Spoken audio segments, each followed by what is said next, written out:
Welcome to the Confident Retirement Podcast. Is doing the most important things alone a good idea? How comfy are you with your choices when it comes to life's biggest decisions? What is real peace of mind with financial confidence, and how can you get it? Kris Flammang and Mark Peachy are the founders of LPF Advisors in Sarasota, Florida. On the show, they bring together the best and brightest minds to share with you how to have a more confident financial picture. They empower listeners with simple, common sense and financial wisdom. And now, here are your hosts from LPF Advisors.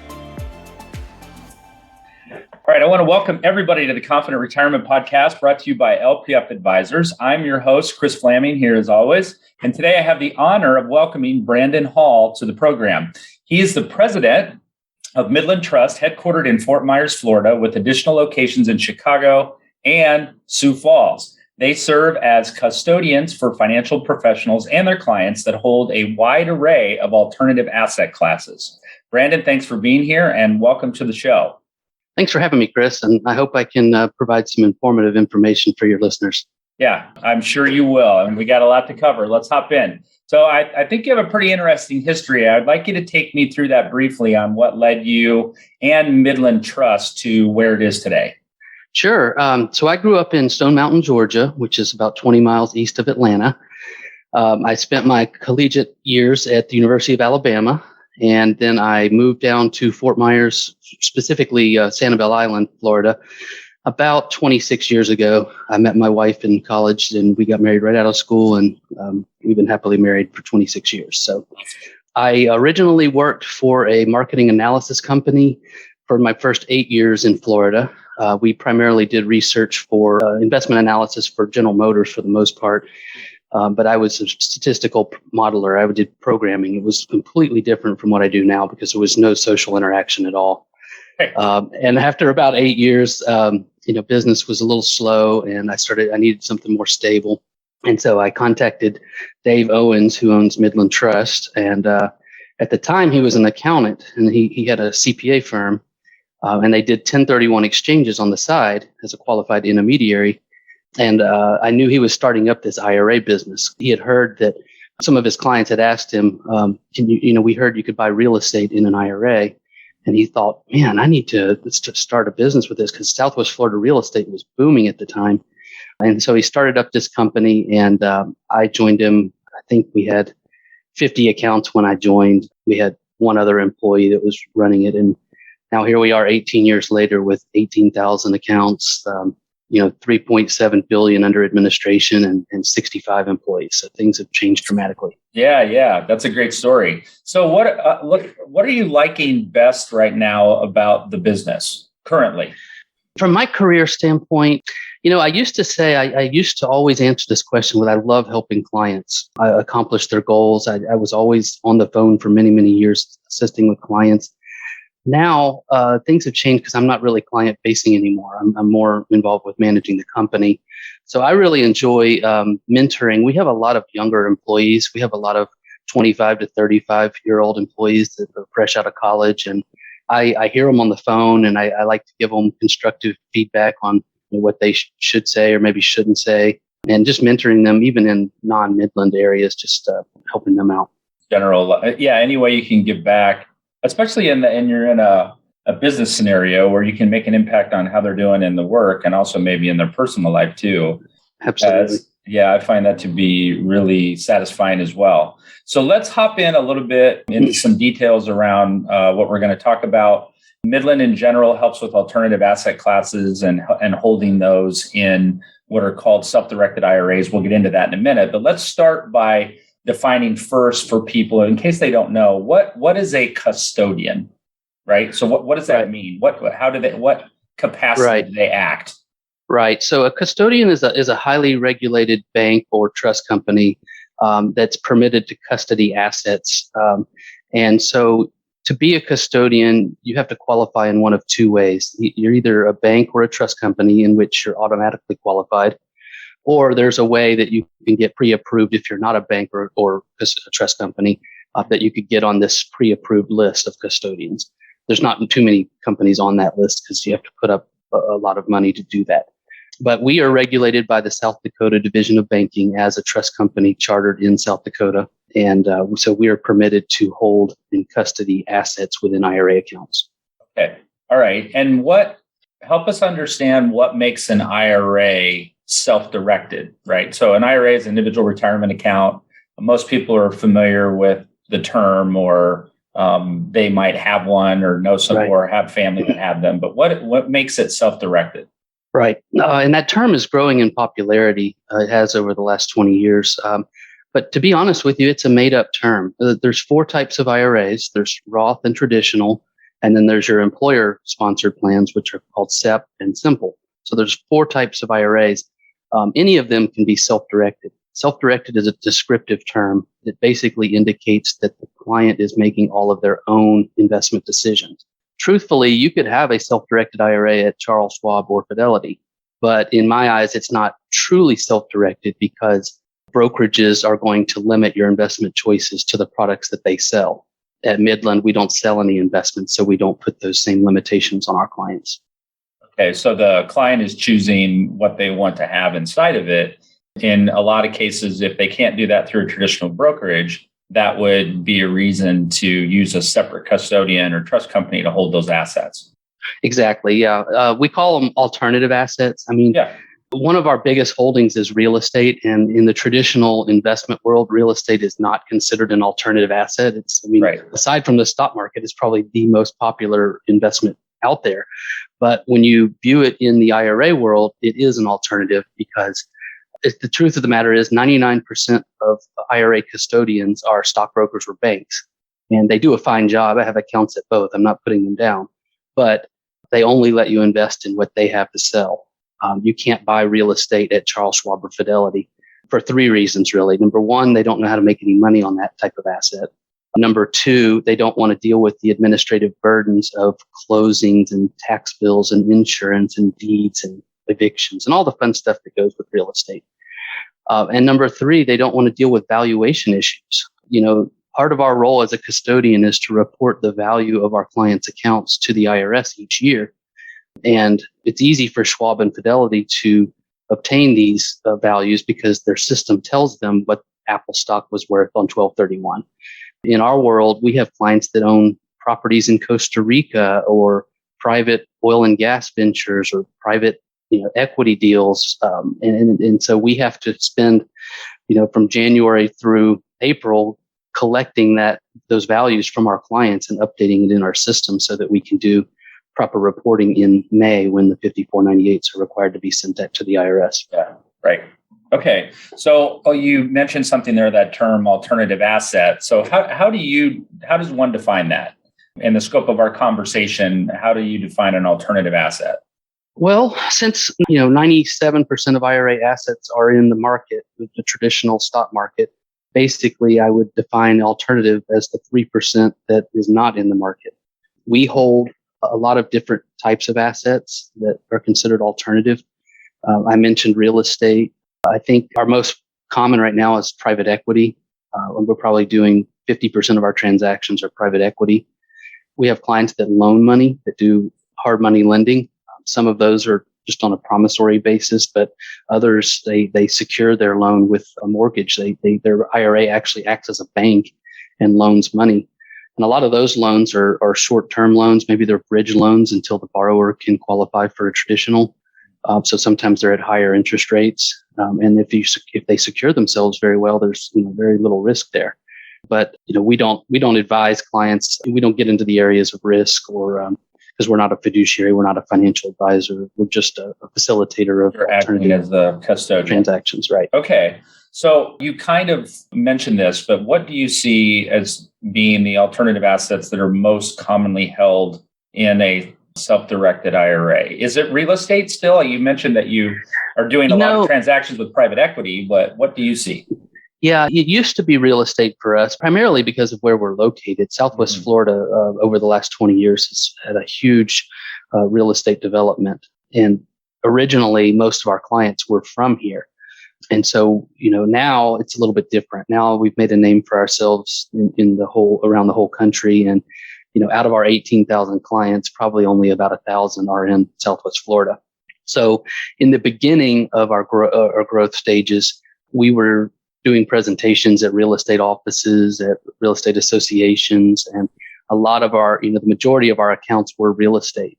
But as we've grown, I would say right now, most of our clients are buying private equity. It's probably only maybe 20% that do real estate, but it's still significant.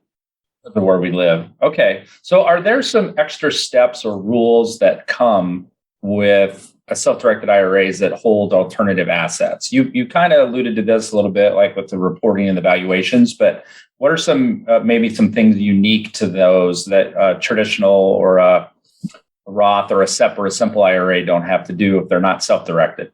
Right. That's a very good question. And there's definitely some things that you need to be aware of as a listener here if you're going to do self-direction. There are some rules that the IRS has that don't really affect clients that have brokerage accounts. Number one, there's certain people that your IRA is not allowed to do business with. And basically that's yourself, your spouse, or lineal descendants or ascendants of either. So in other words, my father, if he owned, let's just say, a piece of property, it doesn't matter what the asset is, he could not sell that piece of property to my IRA or vice versa, or to his own IRA. And the reason they have those rules is to prevent sweetheart deals that are meant to avoid taxes. What's to keep somebody from selling something worth $50,000 from their IRA to a relative and for $10, and now they figured out a way to get all that value out of the IRA, without any taxes. So aside from self-dealing, there's also a couple asset classes that you're not allowed to invest in. We don't see too many clients asking about these asset classes anyway, but just for conversation's sake, I'll tell you, it's basically life insurance and collectibles. Specifically on the collectibles, they mention works of art, antiques, rugs, alcoholic beverages are mentioned for some reason. And so they do make exceptions for certain government minted coins or bullion. But if you want to buy coins from sunken ships or jewelry, those are all considered collectibles and are not allowed. So I think they don't want collectibles in there because they're hard to value. A piece of art may be worth something to you and something totally different to me. And the IRS needs those values not only for calculation of required distributions at age 72, but also to forecast future tax revenue. And so they don't want things in the assets in the account that are hard to value. As far as life insurance, my only theory on that would be that defeats the purpose of why IRAs were created in 1974 to begin with. IRAs were created as a way for people to benefit from the account when they retire. And with life insurance, you're never benefiting when you retire. Your heirs are benefiting when you die. Yeah. Oh, and one more thing on the rules. Also, I probably should mention that the IRA is, even though it may be your IRA, it's really considered a separate entity from yourself while it's an IRA. I mean, once you take the money out, it's your money. But while it's an IRA, it's a separate entity. And the IRS doesn't want you benefiting from something that this entity is doing while it's an IRA. So buying, for instance, a vacation home that you want to use, or a house in a college town that you want to rent to your son while he's in college, those are considered prohibited transactions as well. You really want to keep your IRA investments separate from anything you're doing personally. Good question. Well, yeah. So as a general rule, just don't do anything with anybody you're related to. Pretty much. You're probably in good shape. Yeah. So you could buy residential property or commercial. I keep coming back to real estate, but it makes for an easier conversation. You rent that property out to an unrelated party, and they pay your IRA rent. They don't pay you the rent on the property. Your IRA owns the property. So we receive hundreds of rental checks every week that we're depositing in our clients' accounts, and then we're paying. We're cutting over 100 checks a day to pay bills that our clients are asking us to pay related to the real estate, like HOA, lawn maintenance, property taxes, et cetera. Yeah, because not only does the income go through the IRA, but also the expenses have to flow out of that as well. Exactly. And you can't be commingling that stuff. Okay, let's shift gears just a little bit. I want you to help us understand what a 1031 exchange is. So simple terms, assume I'm a complete dummy on this. How would you explain a 1031 exchange? Sure. And before we begin on that note, I do want to specify that 1031s are totally separate from your IRAs. So IRAs are tax deferred by nature, the way that they were established and created. So when you do transactions in an IRA, there's no taxation. I mean, there might be when you take distributions eventually, but when you're buying and selling assets, there's no taxation. Everything gets deferred or eliminated in case of Roth. Now, with a 1031, that's a section of the tax code, Section 1031, that basically allows you to defer taxes on the sale of personally owned real estate, not IRA-owned real estate. Right. So if you have personal, and it does have to be investment, you already get a break if you're selling your primary residence. So these are like investment properties. So the IRS is basically saying, if you want to sell a property, and if you follow the rules of Section 1031, which I can go into in a little bit, and you buy another property within 180 days, and as long as you follow all the rules of Section 1031, you can defer the taxes from the sale of the original property. So basically, they're not penalizing you by swapping or exchanging properties. And that's real estate is the only asset class that they allow that for. You can't sell Apple stock and then exchange it for Microsoft and eliminate or defer the taxes. It doesn't work, and it's not allowed in the stock market world. It's only allowed for investment real estate. So that's what a 1031 exchange is. And what do you think are some common just misconceptions that people have in general about using alternative assets? Sure. With the 1031? Yeah, or any of them, actually. Yeah. So a misconception, the common myths about 1031s, one is, and there's really 5 things you need to know about 1031 exchange. If you know these 5 things, you know 95% of what you need to know. The exchange has to be like kind. And there's a common myth out there that like kind means the exact same type of real estate. Like if you sell an apartment building, you got to buy an apartment building. And that's not true. Any deeded property qualifies. You could go from a single family home to 5 pieces of vacant land. It still qualifies for 1031 exchange. You do have to have owned the property. Most accountants would recommend for at least a year and a day to qualify for an exchange. In order to defer all of the taxes, you have to at least buy equal or greater value compared to the net selling price. So let's just say your property was $300,000 that you're selling. After closing costs and commissions to realtors, let's say your net selling price is $270,000 is what you would have received.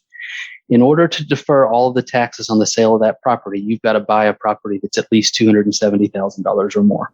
If you buy less, you can still do the exchange, but you're going to pay taxes on the difference. Yeah, the little bit there. Okay. Another couple of other rules. There's a 45-day rule, which basically says from the day you sell your original property, you have 45 days to identify up to 3 potential replacement properties. If you identify 3 properties and they're all off the market a week later, you can add more. But once that 45-day period has expired, you can't add any properties. So you better be pretty confident that you're going to close on at least one of those properties. And you have to close on those properties within 180 days. There is one other rule on the 3 property identification. If you want to identify more than 3, you can.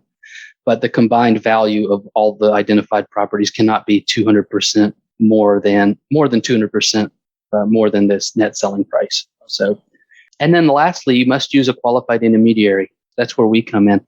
We see so many times. We did about 800 exchanges last year, and we see so many times where clients will call us after they've sold their property and they want to do a 1031 exchange. And at that point, it's just too late. You have to get the qualified intermediary involved from the beginning before the closing, because the role of the QI is to hold the money during that 6-month time until it's needed for the replacement. Once you've touched the money, it's too late. It's become a taxable event at that point. Interesting. Okay. So I can see where that would be an easy one to slip up if you don't know the rules. Yeah. And we've had to turn people away because it's just too late and the code doesn't allow it. And we try to do a very good job of informing clients when they're approaching their 45-day and their 180-day, because if they miss those deadlines, they're just out of luck. We would return the money to them, but now they've touched it, so it's become taxable. All right. Yeah. Thanks for taking us through that. That's a really good explanation on that. I learned a couple of things when you went through that as well. So any other common misconceptions that people might have about other alternative asset classes that you guys deal with a lot? They do take a little more effort. I'm not going to deny, self-direction is not for everybody. My grandmother is 96 years old. She probably does not need to be a landlord or to be controlling her investments. It's not for everybody. It's really for people who want to take control. They often have to have a little bit more time because they have to vet their investments. So if they're working 80 hours a week, it may be more difficult to find the investments that you want. Well, I'm curious. Let me ask you this, Brandon, is from this standpoint, are there any financial requirements of a person to self-direct an IRA? In some cases, people have to have certain net worth or a certain amount of income or a certain amount of assets. So does that apply on the custodian level where there are requirements? There are no limitations like that with our clients. They may find that it's difficult to find an investment at a self-directed custodian if they have a small account. I mean, if you only have $10,000 in your IRA, there's maybe not a lot of options for you at a self-directed custodian. I guess you could buy a vacant lot somewhere or a couple gold eagles, but there's probably some land in South Dakota that we could get. Right. out in the eastern part or the central part. Right. But most of our clients, our average IRA is like 150,000. So, most of our clients have built up their retirement over years. So our clients tend to be a little bit older. They've built up hundreds of thousands of dollars to do these things. Now, that doesn't mean that there's nothing you can do with a smaller amount. We have clients that invest in private placements and they put 50,000 or 25,000 in. Now, there's no limitations on our end, but the private placement, the private offering might have their own limitations, and they might have to have the client be accredited. Yeah. So but again, you don't get into that. Midland does not. You're just acting as the custodian in that case, not actually providing counsel or making sure that they're accredited or not. Okay. Correct. So let's shift gears just a little bit. I'm curious, what would you say is your biggest life accomplishment so far? Wow. So just January 1st, I was promoted to president of Midland IRA. Now, Midland IRA is our operations arm of Midland Trust Company. So I kind of oversee all of our operations. That would be my biggest life accomplishment. Absolutely. Yeah. Okay. And outside of your practice, is there any outside of your business, your role that you play, is there anything that you are really passionate about personally? Yes. So pretty much everybody in my company would going to know how I'm going to answer this. So as a University of Alabama graduate, it's pretty hard to go to school there and not be a complete football nut. So my Alabama football, we're a big baseball family. Most of my family played in college, and my dad played at Alabama with Kenny Stabler was on his team, the great NFL quarterback. Yep. A lot of people don't know he was a pitcher too. So big baseball family. And then I do like to travel. I've been many places in the States. I have not been abroad yet, but got a 17-year-old and a 12-year-old. And as soon as they're out of the house, I plan on traveling a little bit further away. Yeah, get them gone so we can start doing some stuff. All right. So in the future, what do you really see as being the biggest opportunity for Midland going forward? Well, we're really focused right now on technology because things have changed tremendously in the 18 years that we've been doing this. Used to everybody would open an account with paper. Clients fill out forms. Nobody likes to fill out forms. Why can't we do things for the client, make Midland easy to do business with, put something in front of the client, and all they have to do is click a button to approve it. That's where we're going.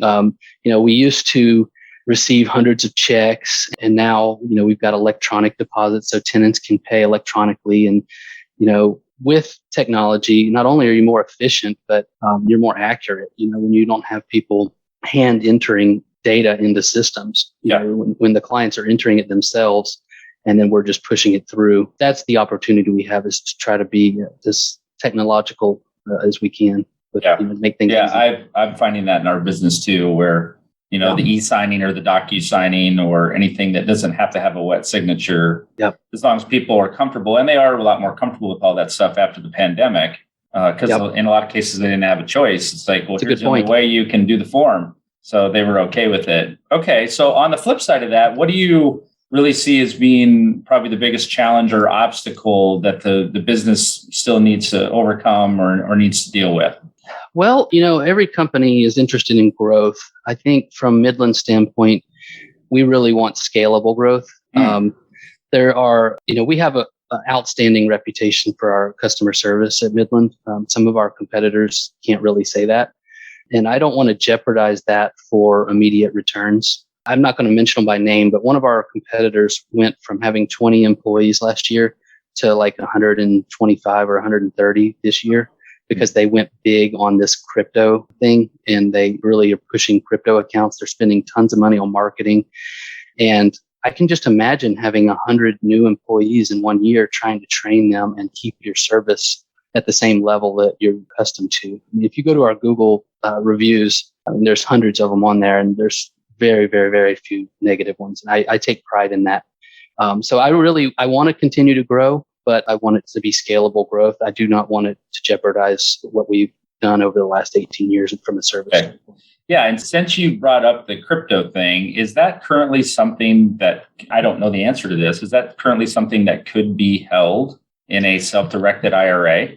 So we have made the decision that we are not going to hold crypto in the sense of, holding the wallets and all of that. Now, we do have a couple relationships with a couple third parties where clients can do crypto in those accounts.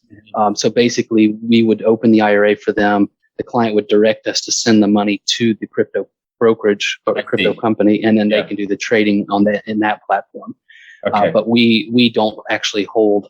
There's certain assets that are just from an administrative standpoint are kind of more work than they're worth from a money standpoint. So we won't hold like tax deed certificates. Clients can set up, we have solutions. They can set up an LLC to hold those, and we can fund the LLC and foreign currency is another one. And auction properties, those are sometimes difficult because the auction houses, they want to tie our name to the same tax ID. And if we have a different client that wants to invest in the same auction, they have a problem comprehending that the two owners are different because the tax IDs are the same. Yeah. So there's certain assets that we don't like to touch, but we do have solutions for clients who want to get into those, and crypto is one of those. It's a business decision. I mean, you make a business decision as to what you want to pursue and what you want to invest your time and resources in. I get that. Right. Okay. But we put very few limitations. Those are just a few small examples. Most of our clients are free to invest in whatever they want as long as it's allowable with the IRS. Right. Which is an important that's an important thing to make sure you get squared away before you do it. All right, Brandon, we're coming close to the end. If people want to learn more about you or Midland or contact the company, what is the best way for them to do that? Sure. So probably the best way would be our website. It's midlandtrust.com. Okay. If you want to contact me directly, I'm happy to take calls and get you in the right hands. My phone number is 239-333-4912. And then my email is bhall, B as in Brandon, HALL @midlandtrust.com. Great. Thank you. All right. We covered a lot of territory here. That was very helpful. Brandon, I want to thank you again for being here and taking the time to educate our listeners. It's been a true pleasure. And I want to thank everybody for tuning in, listening, watching the Confident Retirement Podcast brought to you by LPF Advisors, where we are raising the retirement confidence of everyday people to another level, one show at a time. Thanks, everybody. Be well. Take care. You've been listening to the Confident Retirement Podcast with Kris and Mark from LPF Advisors. For more information on them and retiring confidently, please visit lpfadvisors.com. If your ears are pleased and your mind is now at ease, do share the program with your friends and subscribe wherever podcasts are found.